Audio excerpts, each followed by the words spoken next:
या विशेष अधिवेशनाचं सरकारनं जो सगळ्या सोयऱ्यांची अधिसूचना काढली त्याची अंमलबजावणी सुरुवातीलाच करावी।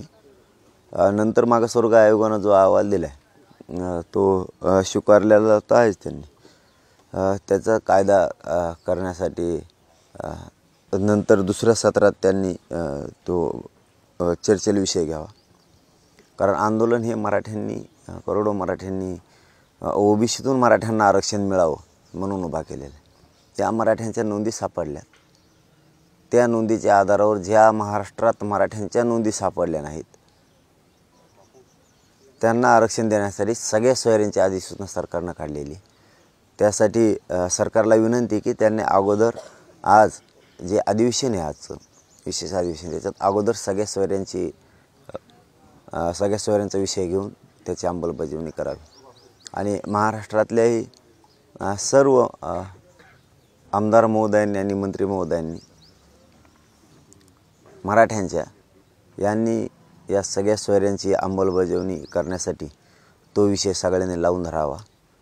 याचबरोबर त्यांनी मराठा समाजाची जी मागणी आहे ओबीसीतून मराठ्यांना आरक्षण या मागणीविषयी बोलावं, लावून धरावं।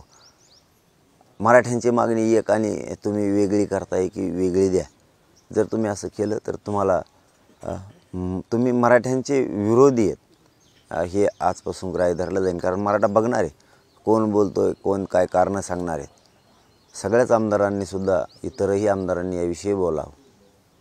मात्र मूळ विषय असा आहे की जे आजचं अधिवेशन आहे यात सगळ्या सोयऱ्यांची जी अधिसूचना यावर अगोदर चर्चा करून त्याची अंमलबजावणी करावी। सगळे सोयरे हा विषय किती महत्त्वाचा आहे आणि त्यामुळं मराठा समाजाला न्याय कसा मिळू शकतो आणि सोबतच सगळे सोयऱ्यांची तुमची व्याख्या काय आहे त्याबद्दल? सगळ्या सोयऱ्यांची किती महत्त्वाचं आहे आणि आंदोलन किती महत्त्वाचं आहे हे सरकारलाही आता माहिती आहे। डबल त्यांनी त्याची माहिती करून घेऊ नये। कारण आज जर 5 ते 6 महिने झाले मराठा झुंजतोय पोरं मोठे व्हावेत म्हणून, म्हणजे आम्ही मागणी केली एक आणि तुम्ही इथे करताय दुसरंच। तुम्ही अधिवेशन बोलवलं आहे, 1-2-3 लोकांचं मत होतं ते आरक्षण आणि त्यात 100-150 लोक ते घेतील, 100-150 लोक त्याचा फायदा। आज करोडो मराठ्यांची मागणी ओबीसीतून आमचं आरक्षण आहे ते आम्हाला द्या आणि ज्यांच्या नोंदी सापडल्या नाहीत त्याच्यासाठी तुम्ही सगळ्या सोयऱ्यांचं कायदा पारित करू असं 3.5 महिन्यापूर्वी सांगितलेलं आहे। मग तुम्हीच सांगितलेल्या शब्दाला इतका वेळ लागायला लागला आहे। त्यासाठी या अधिवेशनात सुरुवातीला तुम्ही सगळ्या सोयऱ्यांचा विषय तातडीने घ्या आणि त्याची अंमलबजावणी करा। नुसतं आंदोलन हे मात्र शांततेत असणार आहे पण भयंकर मोठं आंदोलन असणार। म्हणजे देश विदेशातील प्रत्येक घडामोडींचे लाईव्ह अपडेट मिळवण्यासाठी आता साम टीव्हीच्या सर्व सोशल मीडिया प्लॅटफॉर्मला लाईक, फॉलो आणि सबस्क्राईब करा।